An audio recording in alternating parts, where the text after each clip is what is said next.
Hello guys, welcome back to Safin graphics. আজকে আমরা অনেকদিন পর চলে আসলাম। আজকে আমরা এই ছবিটা এডিট করবো। আজকে আমরা তিনটা জিনিস দেখবো, নাম বললাম না তো। স্টার্ট, আমরা লাইটরুমে চলে আসলাম। এখন আমাদের আমাদের বেসিক ট্যাবটা হয়ে গেছিল। যারা ভিডিও দেখেননি বেসিক ট্যাবের, তারা উপরে লিংক দেওয়া আছে, ওখান থেকে আই বাটনে, সেখানে দেখে নিন। অ্যান্ড এটা দিয়ে আমরা হালকা পাতলা এডিটিং করতে পারি বেসিক ট্যাবে। যেমন আমরা যদি কুল ইফেক্ট দিতে চাই, এটা দিতে পারবো।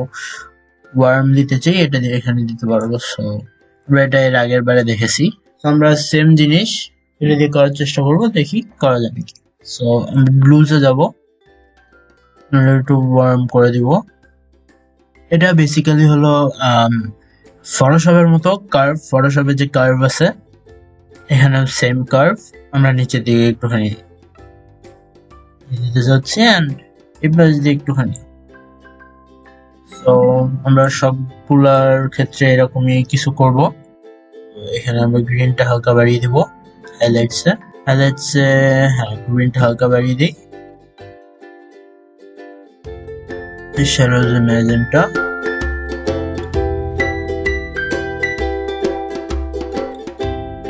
এন্ড এটা একটু এই পাশে নিতে পারি।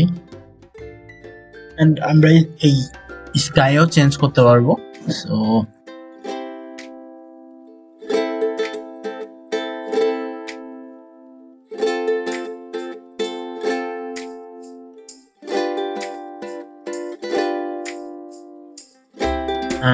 আমাদের এডিট হয়ে গেছে অনেকটা। সো আমরা দেখি বিফোর আফটার। আমাদের এগুলো ছিল হলো colour grading, red, green, blue, and এটা পয়েন্ট কার্ভ। সো আমরা এখানে এটাকে কমাতে বাড়াতে পারবো। ব্রাইটনেস, শ্যাডোজ, এফেক্ট দিতে চাইলে দিতে পারবো। একটু বাড়িয়ে দিলে, একটু কমিয়ে দেবো। এন্ড ওভারঅল আমরা ব্রাইটনেস বাড়াতে বা কমাতে পারবো। এন্ড আমরা এটা ধরে এখানে এই ডাইরেক্ট অ্যাডজাস্টমেন্ট আছে, এটা ধরে আমরা এটা কমাতে পারি। তাহলে এই জায়গার কার্ভ, এই জায়গার পয়েন্টটা কমবে, অত কমাবো। আর আমরা এগুলো নিচে থেকে কন্ট্রোল করতে পারি।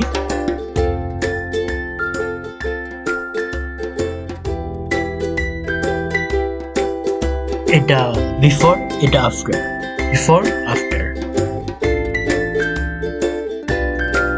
এন্ড আমরা এইচএসএল, তার নিচে আছে এইচএসএল, সেম জিনিস সবকিছু দিয়ে করা যায়।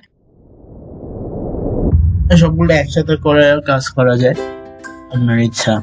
আমি যদি হালকা পাতলা এডিট করতে চান, যে কোনো একটা জিনিস দিয়ে এডিট করতে পারেন। তো আমরা দেখছি আমাদের এই রেডস, এই যে এই জায়গাটা চেঞ্জ হচ্ছে। রেডস ধরে হিউ যদি ঘুরাই, তাহলে এই জায়গাটা চেঞ্জ হয়। সো আমরা এটাকে এখানে রাখবো, আমাদের এখানে ভালো লাগছে। এন্ড আমরা যদি হিউটা চেঞ্জ করতে চাই এটার, সো এটার হিউ আমরা চেঞ্জ করতে পারবো। রেড করে দিতে পারবো, গ্রিন করে দিতে পারবো, ব্লু করে, ইয়েলো করে দিতে পারবো। অ্যাকোয়া কালার আমরা চেঞ্জ করতে পারবো, এটাকে আমরা ব্লু এর সাথে গ্রিন আমরা ইনক্রিজ করতে পারি। গ্রিন আমরা মোর স্যাচুরেটেড করতে পারি।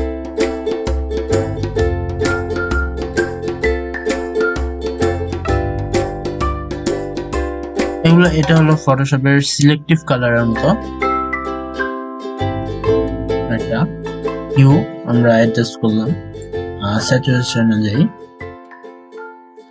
আমরা কতটুকু স্যাচুরেটেড হবে এটা আমরা কন্ট্রোল করতে পারবো, ম্যানেজ করতে পারবো। এই অরেঞ্জ যদি আমরা হালকা হালকা স্যাচুরেশন দিতে চাই, এটা আমরা এই স্লাইডে নিয়ে খেলা করলে এটা কম বেশি হয়।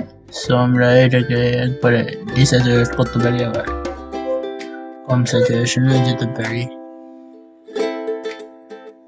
আমরা এটাকে একবারে ইয়ে করতে পারি, আবার কম করতে পারি। And colour grading same thing. সব মানে পুরা জিনিসটা কালার গ্রেড হবে।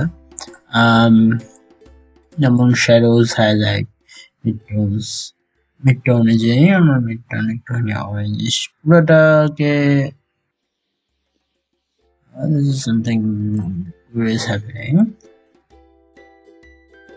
ঘুরিয়ে দেখতে পারি, এটাকে ধরে ঘোরাতে পারবো, আবার এটাকে ধরে আমরা কালার দিতে পারবো। এবার মাঝখানে চলে আসলে ঠিক হয়ে যাবে। হ্যাঁ দিতে পারবো, হ্যাঁ দিতে পারবো। হালকা হালকা নাম,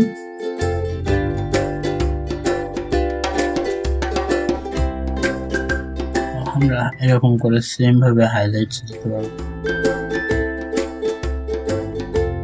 and shadows থাকবে ব্লুইশ দিয়ে।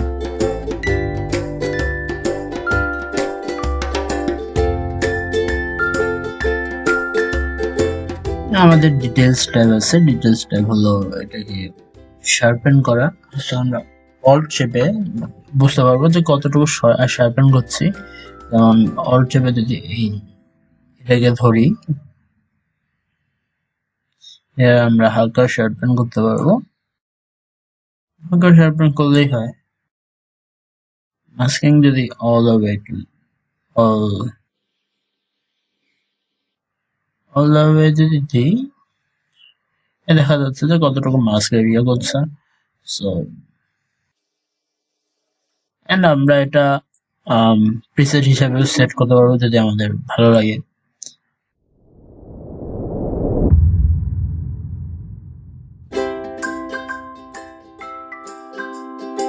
ডিটেলস গুলো যত উপরে যাবে তত মানে বড় বড় ডিটেলস শার্পেনিং করবে, আর যত নিচের দিকে যাবে তত কম জিনিস শার্পেন করবে।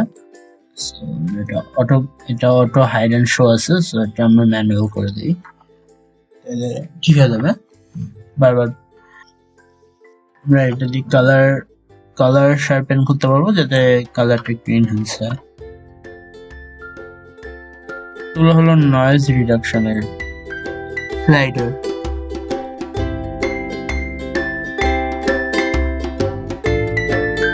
সো আজকে এই ডিটেলস পর্যন্তই, এরপরের ভিডিওতে আবার দেখা হবে। সে পর্যন্ত গো ক্রিয়েটিভ এন্ড কিপ ক্রিয়েটিং।